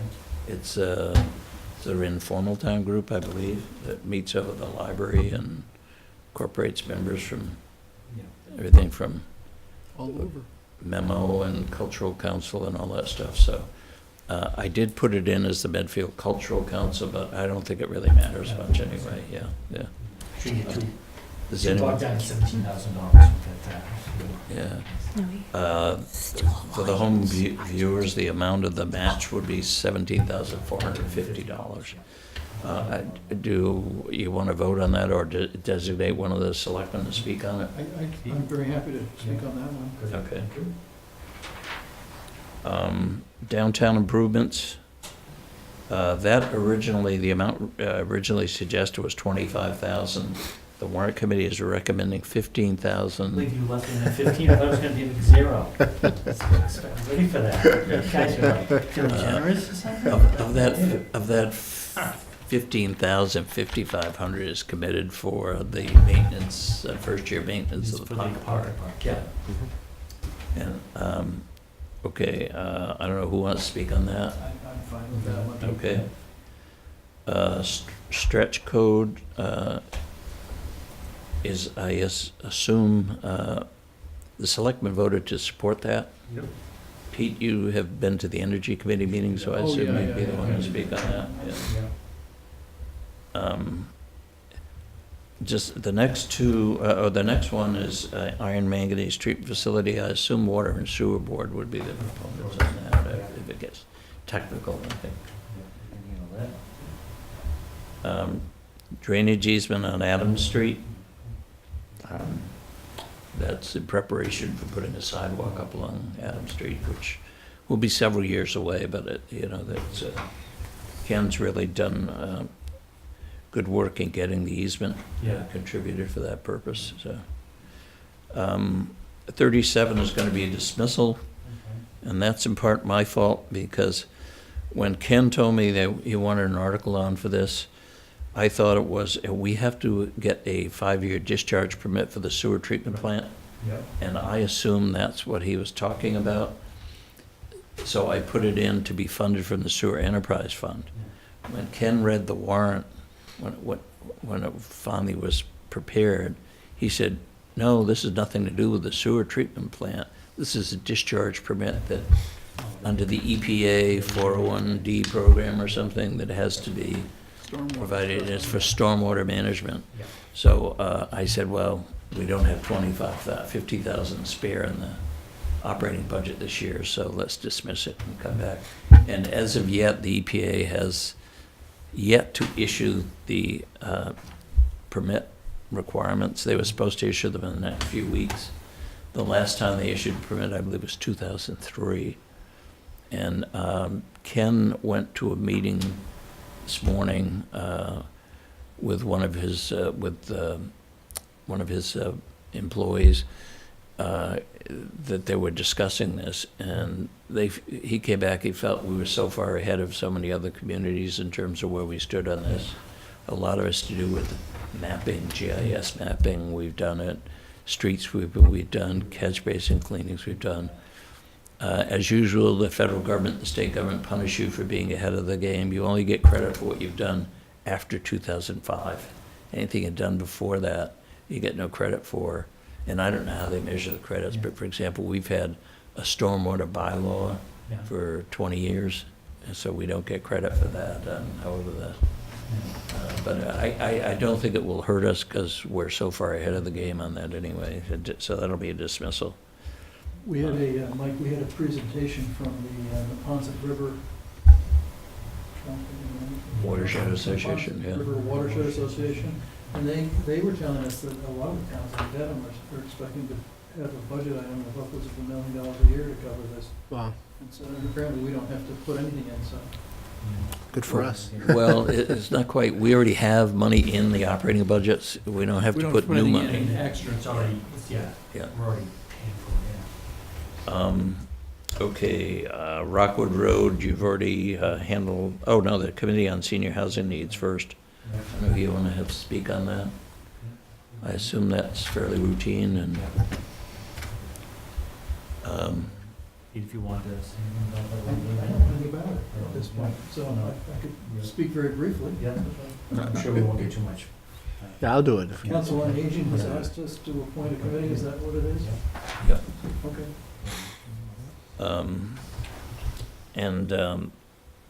Okay, the street acceptances, I think that's planning board. Planning board has to report on that stuff anyway, so. Although technically you're the Board of Survey, so it might be asked, but I don't think. It's never happened so far. The appeal process on the demolition delay bylaw. I can take that. Take it, yeah. Just so people, it's pretty straightforward. That's as clearly written as anything we've ever seen on the warrant as far as I can. It's straightforward. I'm not sure I'm in favor of it, but I think it's, I think that you already had a procedure in place and they didn't like your decision, so. Well, as I read it, just increases the deference to the Historic Commission, right? And that's the upshot of the change, as I read it. Right? Yeah. I don't know who wants to take that one. Did you want to take that one? Okay. Okay, and then the bombshell 41. Yeah. Who wants to take that one? I'll do that. You do that one, okay. We'll leave the room.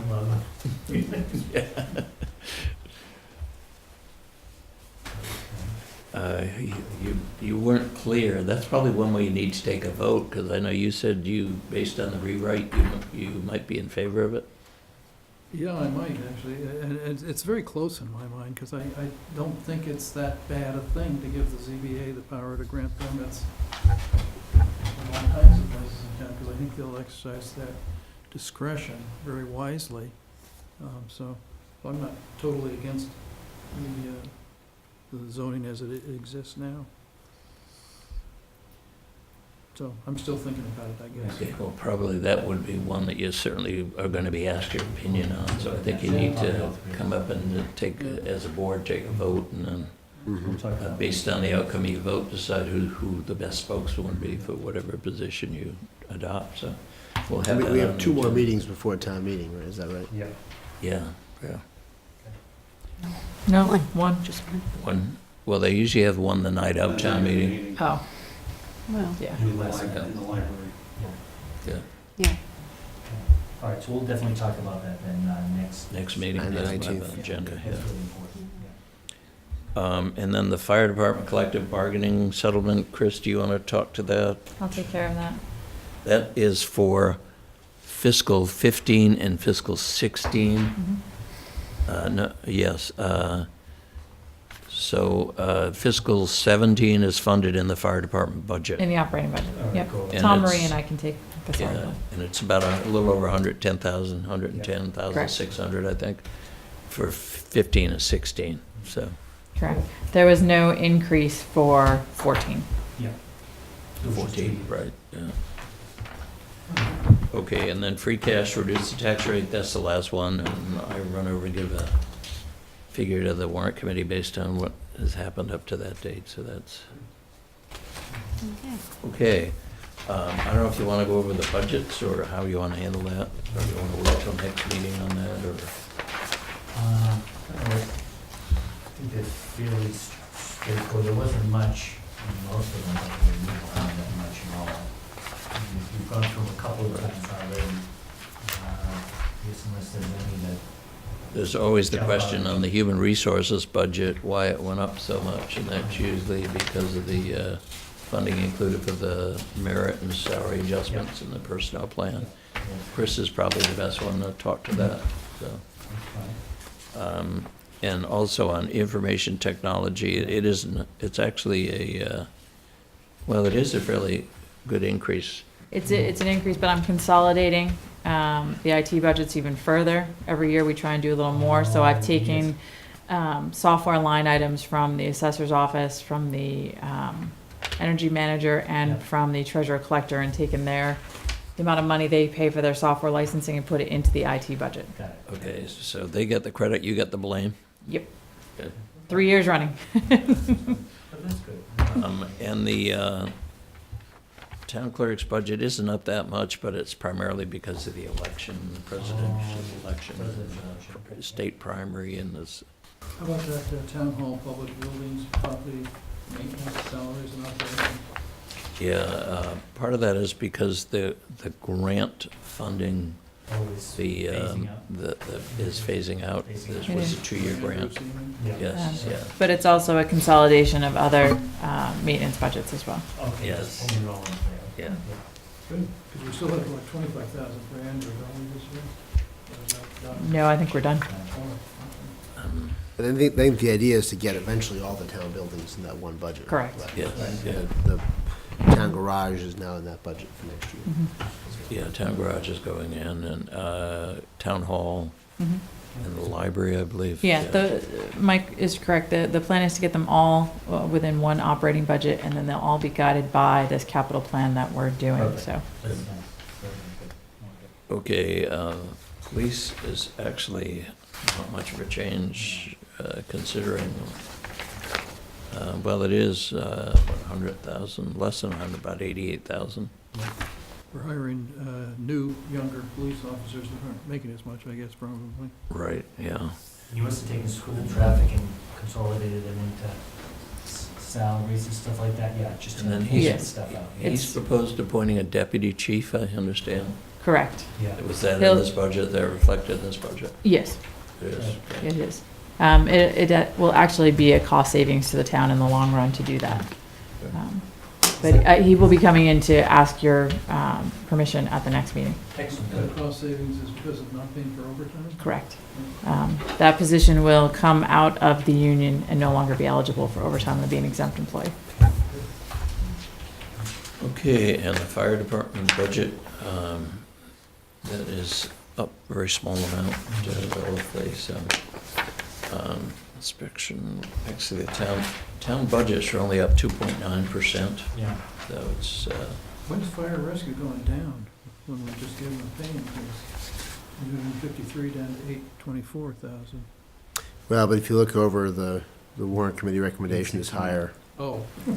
It factors the extra stuff in yeah, there. the budget Right. request is submitted before the collective bargaining contract was agreed to. Correct. so. Yep. Thank you. Highway is not much of a change.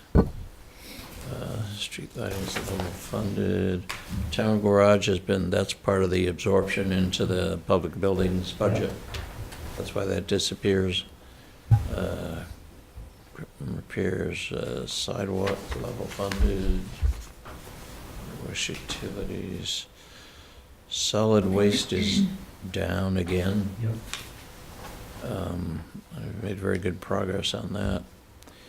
If people would keep up the recycling, there's been a slight downward tick in recycling, so we need to encourage people to get back in the recycling mode again, because it is a big cost saving, so. Is the cost savings in the solid waste because of the tipping fees that you're not paying?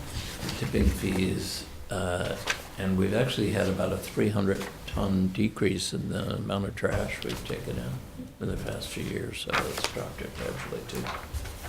The swap areas help, a lot of the clothing collections have helped, so. The veterans, we need to talk about the veterans. Our veterans agent is retiring effective July 1st. I've been contacting other towns to see if there's any interest in doing something. So far, I haven't had any response, positive responses. Technically, under the law, we're supposed to have a full-time veterans agent. And that's what the veterans agent proposed in order to get the budget in line, we reduce that somewhat. Unless we're hoping to come up with some solution by July to find some way to combine with some other town and do something along those lines. So that position has not been posted yet? No. No, we were waiting to find out whether or not we could do a regional. Yeah. And the salary seemed like a moving target, so we were waiting. Yeah. You know, very few of these budgets are up much. It's remarkable how, and the town debt looks like, the reason the town debt has gone up is we are providing $53,000 in the interest budget to cover the first year costs for the field you heard about tonight. Yep. Of that 53,000, and this is based on a $1.2 million bond issue and 200,000 coming from other sources for a total of 1.4 million for that field. So of that 53,000, 35,000 is to cover the bond sale cost. You have to pay for printing and legal opinions and registration services and all that. And then there's 18,000 to cover 6 months interest on the bond issue, actual bond issue. The full impact of that will come next year because there's no debt exclusion proposed on that. So it will count towards your tax levy, and it will be about probably 130, 140,000 a year initially.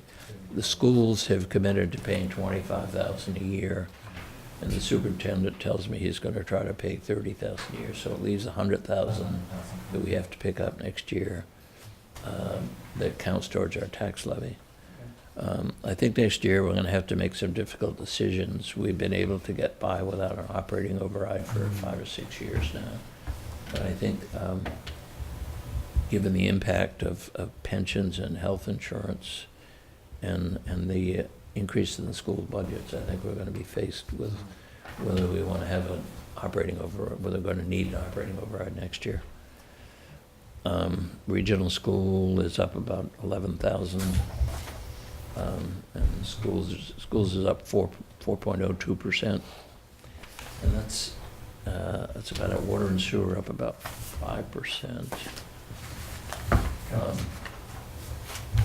That's about it. But overall, the budgets are not out of line given what we're facing. So. And if you want to see what other sources we're applying to offset those, there's a list right at the back here. This is taken from the warrant report too, but these are your other financing sources. Okay, that's it, I'll shut up. All right. Licenses and permits, we've got a few here. Medfield Lions Club is requesting permission to hold a car wash for the high school community teams organization on Saturday, May 7th, from 9 to 2 p.m. in the back of Town Hall. So moved. Second? All in favor? Yep. Natick Rotary Club requests permission to bike ride through a part of Medfield on Sunday, June 19th, 2016. Chief Meany has reviewed this route and has approved it. So moved. Second. All in favor? Yep. The Montrose School is requesting permission to post signs at the Selectmen's designated locations to advertise their summer program. So moved. I just have one question about Yeah. this, that my daughter is a student there. Yeah. Do I have any prohibition on voting on this? I don't think it's a financial interest in it, you know. I don't have a positive financial interest, I can tell you that much. Yes, yes, right, yeah. Yeah, so you would say it, right? Part of your ministerial duties. Right. All in favor? Aye. The Medfield Garden Club is requesting permission to post signs at designated locations from May 8th to the 14th to promote their spring plant sale to be held on Saturday, May 14th. So moved. Second. All in favor? Aye. The Gazebo Players of Medfield is requesting permission to perform their 15th annual Shakespeare in the Park production of Hamlet at their new location, the lawn area behind First Parish. The First Parish Church, the Unitarian Church. Permission has been granted from the church. Performances on Saturday, July 23rd and Sunday, July 24th at 5 p.m. And they also, in addition, they're requesting permission to post the signs July 11th to the 24th to promote the event. So moved. Second. All in favor? Aye. I said, gee, they'll have to change their name. They won't be playing the gazebo anymore. So, That's right, unless they build one over there. Yeah. Park players. Yeah. Yes, and actually, the church owns about 2/3 of that property, so it's really will be on their land for them. I think they're going to do it on The a audience may flatbed be trailer or also something. Our land. Yeah. Oh. Yeah. Medfield Lions Club is also requesting permission to post signs promoting their spring gala event to take place on Saturday, May 14th, 2016. So moved. Second. All in favor? Aye. We'll just do, we're heading towards 9 o'clock, but Selectmen's report, Pete, if you want, any thoughts there? Following the instructions from the board, I've been meeting with the Larkin brothers and Mike and Sarah Raposa, and we also drafted Frank Perry and Ralph Costello to try to impact the 40B development that the Larkin brothers have proposed up on Hospital Road. Yep. They were up at 60 units when we started talking to them, down to 48 to 52. Okay. And they're gonna bring their architect into the next meeting that we're gonna have, which is gonna be in 2 weeks. Had office hours last Friday, and Charlie Glue came in to talk to me about the LCB proposal. Went to the Medfield TV annual meeting, which was very interesting. I think, Mark, you and I were the only two people in the room that didn't speak. It's true, it's true. Alex did a very nice job. We never hear Alex speak, and she did very well. Yes, She's always she did, yeah. hiding Yep. behind the camera, so she had to come up front. So it Yeah, everybody. It was a very participatory thing, except for was. you and me. Yeah. So that was nice for us to watch for a change. I think that we should focus maybe at our next meeting on our calendar for things that That's a we're good going to be idea. doing. One of the things that I think that would be good for us to focus on is the Medfield Housing Authority land at Tobin Village, and what we can do to maybe get that moving. One of the things that was mentioned this morning from Frank Perry was that he was walking his dog up at the state hospital recently, and there was a dog walker who, professional dog walker, apparently these people walk like 8 or 9 dogs at a time. Mm-hmm.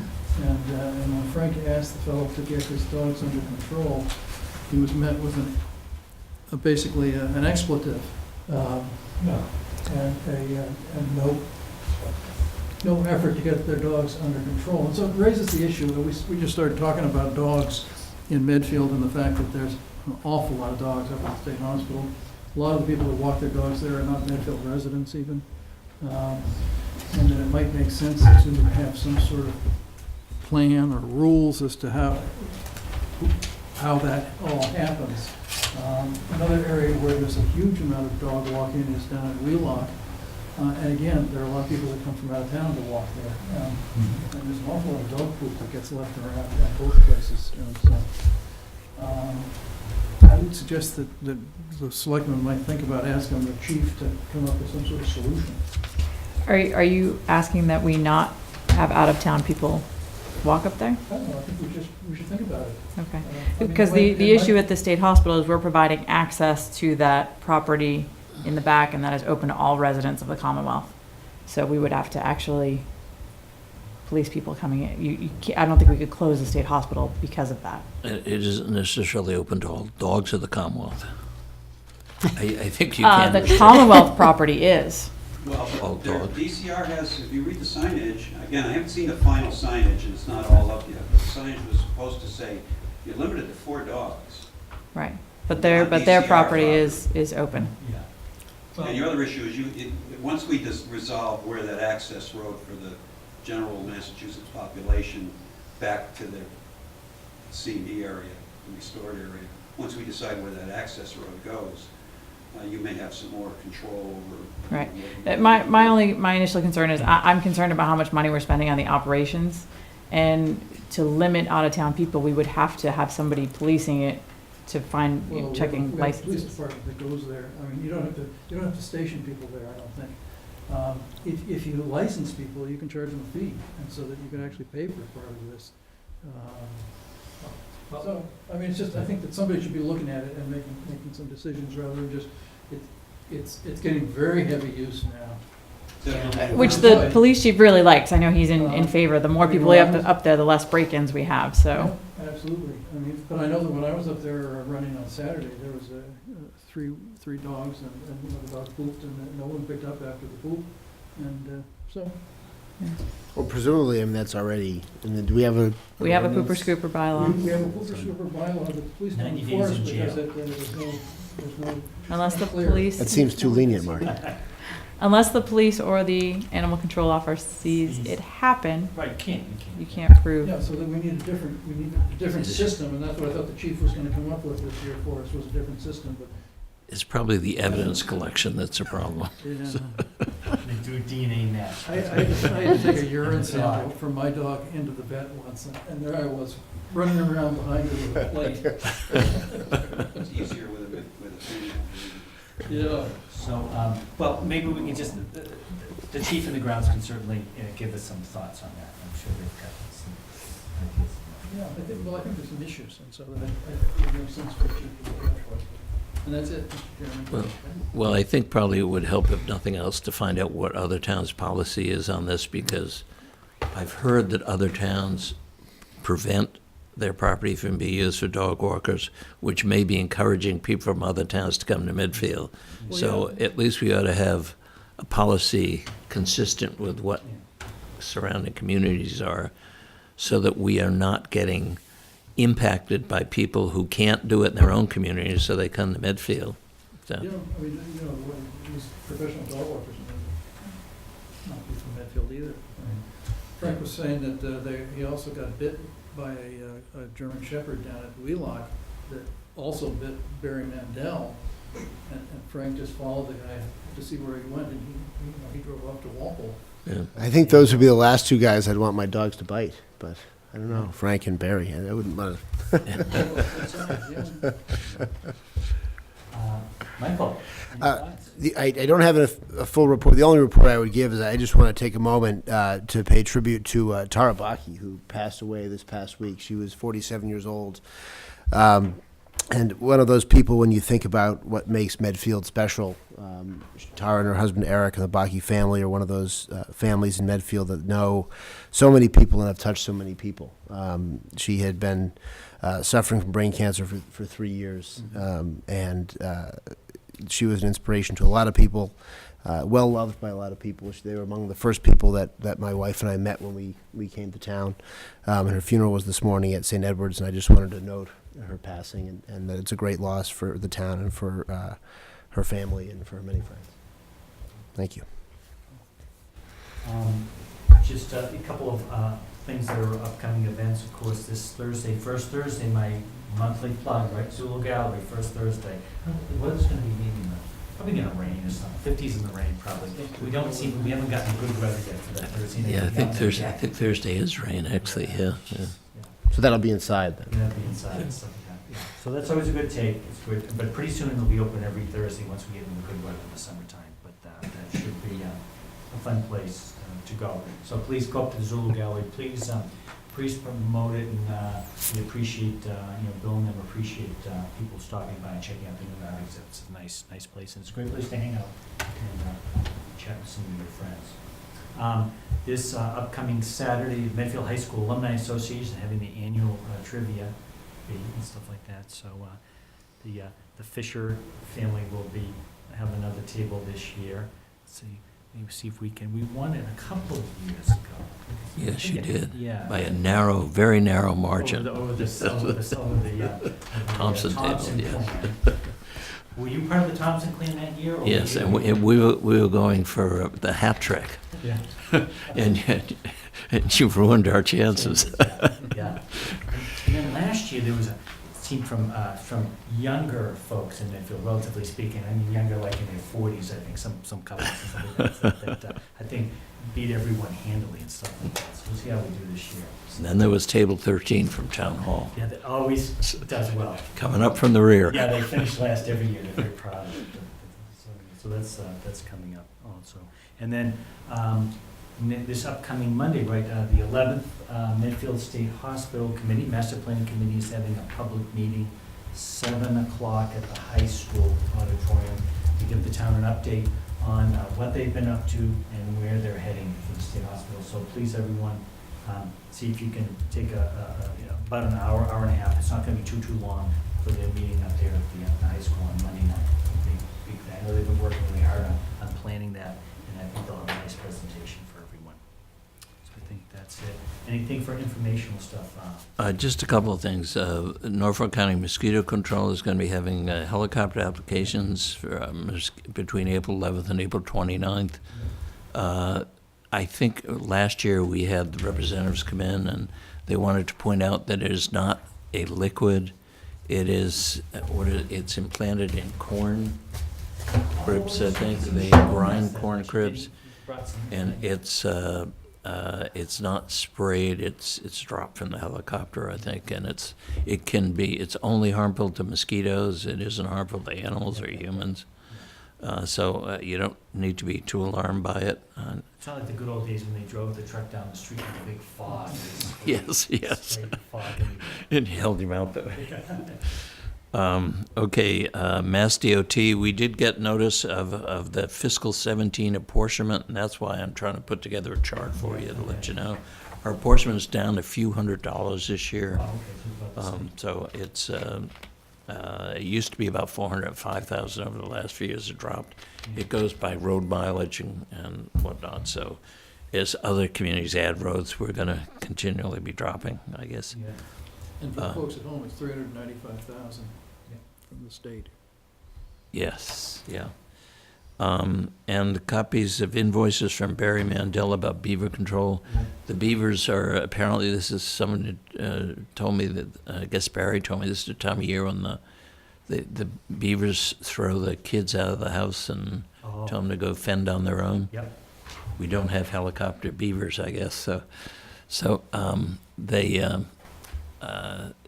have to set up new huts or whatever they call them, warrens or dens, lodges. And so this is going to be a continuing problem because until the state eases up on the ability to trap these beavers, the population keeps growing. And he's has set up traps in several locations in town, as the invoices indicates. Yeah, I'm very impressed with his billing. It's very detailed, Barry's billing. It is, yes. Exactly where Yes. it is and the date and stuff. That's pretty good. And he was telling me that down in the Stop River area, where it runs into Nantasket Brook, Yeah. the beavers have built a dam about a quarter of a mile long. Really? Yeah, he said they just keep adding on to it, and as I said, it's a problem. So I Frank think was saying this morning that Barry had asked him to haul out one of the beavers that Barry had trapped, and because Barry had to do something else. And Frank said the beaver weighed 65 pounds. as Barry calls them, they're the world's largest rodent. Yeah, that's a big one. Okay, Tri-County assessment, that's the same as initially indicated, so it hasn't changed from what they had voted. The auto show, I think that's something that you ought to be aware of the scale of it. They approved the license, the selectmen did. Yes, but yeah, I don't know if you, what did he say? Was it 2,000 or 4,000 cars they're gonna have on display up there? 2,000. 2,000? They charge like I thought it was $30 800. Oh, no, they expect 2,000 to 4,000 people. It's 800 cars. 800 vehicles. Yeah. Oh, Yeah, it's 300. 2 to 4,000 people. Oh, I Yeah. thought he was gonna have more than that when I he don't think talked to so. us, no? No, 800 puts on there. Yeah. They're gonna have Bugattis and Maseratis and Yeah. all kinds of I was fascinated by the different. Pierce arrows, so, Yeah. This Yeah. is Very He's been fun, really yeah. great to work with. Yeah, this should be a Yeah. lot of fun. yeah. They're gonna have a band, and I think what's admission, $7, and, That's great. So how can you go wrong for that? Yeah. That's so- yeah. And they're having the hot dog man, they're having the pizza people that from Medfield that have sell the pizzas. That's cool. Yeah, yeah. Okay, the 21 Hospital Road demolition, that's part of the area that's being proposed for the 40B up Hospital Road. It's one of the houses they bought. They told us they have, what, 7.5 acres up there now? Yeah. And then the On a ledge. yes, and they have, there's copies of ZBA hearing notices and information from the Conservation Commission. That's it. All right. Anything else, gentlemen? No? Nothing for me. Motion to adjourn? Second?